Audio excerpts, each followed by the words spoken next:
మహబూబాబాద్ జిల్లా కొమ్మగూడెంలో దారుణ ఘటన చోటు చేసుకుంది. ఓ కుటుంబం మొత్తం అదనపు కట్నం కోసం కోడల్ని దారుణంగా కొట్టి హత్య చేసి పురుగుల మందు తాగి ఆత్మహత్య చేసుకున్నట్టు చిత్రీకరించింది. మృతురాలు కూతురు చెప్పడంతో విషయం బయటకు వచ్చింది. 15 సంవత్సరాల క్రితం స్వప్న, రామన్నలు ప్రేమించి పెళ్లి చేసుకున్నారు. మొదట్లో బాగానే ఉన్న రామన్న రాను రాను అదనపు కట్నం కోసం స్వప్నను వేధించడం మొదలుపెట్టాడు. 10 సార్లు పంచాయతీలు చేసినప్పటికీ అతని ప్రవర్తన మాత్రం మారలేదు. 3 రోజుల నుండి స్వప్నను ఒక రూమ్లో బంధించి హింసించారు. భర్త, అతని కుటుంబం మొత్తం కొట్టడంతో ఆమె చనిపోయింది. మందు తాగి మరణించినట్లు భర్త, అత్తమామలు నాటకమాడారు. విషయం తెలుసుకున్న స్వప్న బంధువులు రామన్న తల్లిదండ్రుల ఇంటిని ధ్వంసం చేశారు. అతి కిరాతకంగా స్వప్నను హత్య చేసిన అత్త బుజ్జి, మామ కిషన్, భర్త రామన్న, మరిది నవీన్లను కఠినంగా శిక్షించాలంటూ బంధువులు, తండావాసులు డిమాండ్ చేశారు.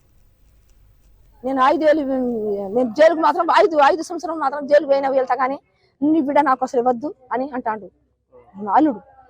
అంటా అంటే నేనేమన్నా అట్లా ఎందుకు అంటున్నా, అయ్యా నా బిడ్డ ఇంత కుసం తింటా, పొద్దున పాని సారి ముందు కొట్టింది, ఎందుకు అట్లా తిట్టినావని నేను ఇదే మాట అని ఇప్పుడు దావుకున్నాయ్యా. అప్పుడు కానీ నేను ఏడుస్తున్నా.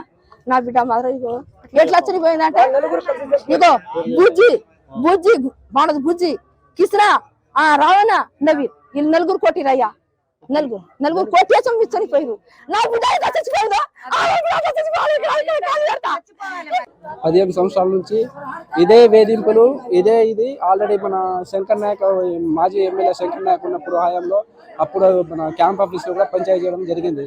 అది పత్రం కూడా ఉన్నది, అది నోటీస్ పెట్టింది, అది పత్రం కూడా ఉన్నది. అది అయితే ఏదైనా సరే జరగడానికి ఏమైనా కనుక జరిగితే పూర్తి బాధ్యత మాదే అని చెప్పేసి వాళ్ళు ఆయన తీసుకురావడం జరిగింది. అయితే మొన్న కూడా 2 రోజుల క్రితం అక్క ఏందక్క అని చెప్పేసి అంటే ఒకవేళ ఇబ్బంది పెడితే నువ్వు వచ్చేయి, నేను చూసుకుంటా, నేను సాదుకుంటా అని చెప్పేసి అన్నా. ఎందుకు వచ్చినాయి గొడవలు? కట్నం కింద కట్నంతో